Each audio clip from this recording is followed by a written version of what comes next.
Hi BookTube, I'm here today to talk about the Serendipity series of children's books that are written by Stephen Cosgrove and illustrated by Robin James. These are a series of simple moralistic tales for children that was actually started, the whole publishing company was started by Stephen Cosgrove after he was looking for affordable books to read his 3-year-old and discovered that book prices were quite pricey in the 70s and 80s. I don't know what you think about book prices now, but I'm very glad that he did these. I read them as a child in the late 80s, early 90s, and I just thought I'd show them to you. They talk about a wide range of topics from cleaning up your room to dealing with death. There's over 70 books in the series. I only own 15 of them. So let's get into it. We have the initial story, Serendipity, which is about kind of this Loch Ness monster type creature, and it's about finding out who you are and being the best you that you can be. Yeah, it's a very cute story, and Serendipity features in other books as well. What I really like is the illustrations and how colorful they are as well. They're very visually appealing, especially to young children. So that's Serendipity. I'm going to just go through what I have and show you and kind of explain kind of the morals quickly. So we have Creole, which is about this hideously ugly creature. Not really, but you know, she's supposed to be. And it's about letting your personality of being of love and happiness, and having that overcome, you know, appearances. So yeah, I love that little picture there. It's very, very cute. Then we have Morgan and Me, which is about this unicorn and this little princess, and it's about procrastinating and not being selfish. Very beautiful story.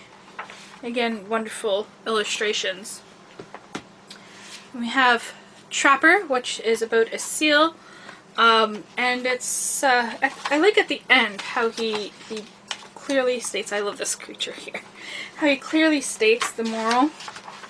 You know, if you see those pretty things that nature likes to show, remember all those seals that sing and leave them there to grow. So a little lesson at the end. Hucklebug is about running away, you know, avoiding chores and everything. You know, it's no fair, but we have to do it. This is an interesting one. In Search of the Save-A-Potamus is about hoarding, about keeping all these things for yourself and constantly worrying about them. Yeah. The Dream Tree, which is one of my favorites, it's about growing up and the mysteries of being a grown-up.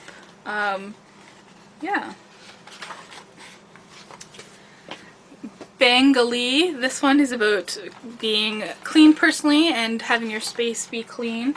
We have all these interesting little critters here, and then this scary grunk who will eat garbage and everything that you leave around, so you better clean your floors.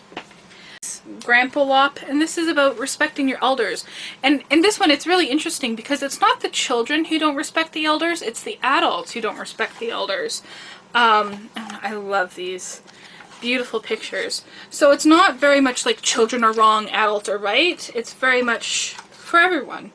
Yeah, and then we have Leo the Lop Tale 2, and this one is about appearances may be deceiving, that even though you're small and fluffy, you can still be a hero. Leo the Lop Tale 3, which is about being okay with playing with yourself. You know, not having to constantly be entertained by other people. And again, with the great big eyes and the creatures make them very appealing to look at. Cartouche, which is about looking at beauty in other ways than just with your eyes. So we have these little eyeful creatures, furry eyefulls, that's what they're called, and they have to keep their eyes open because they don't want to miss any example of beauty. But what that means is that they can't sleep, and therefore they get grumpy and they start fighting. And then along comes this blind snake and says, close your eyes and listen to the world around you. Instead, feel the world around you. There are other ways to experience beauty. And eventually they realize that they can experience beauty and sleep and not be so grumpy. Then we have Snaffles, which is another one of my favorites. And it's about this vulture-like creature and this rabbit. And the vulture comes from this kind of culture where you're not supposed to express your emotions. And he comes to this laughing bunny and asks him, you know, how can I experience what you experience? And they come to the pool of tears, of forgotten tears. And it's just such a beautiful concept that he has to learn to cry before he can learn to finally laugh and be happy. And it's such a heartwarming story. Here we have Cap'n Smudge, which is really interesting because we get this story before of Cap'n Smudge and all the horrible things that other people have done to him and the revenge that he takes on them.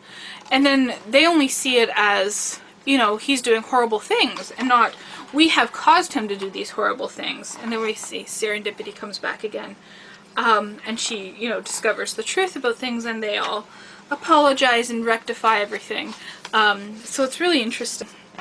And lastly, this one, there's a debate about whether this is appropriate for children or not, because it is about death.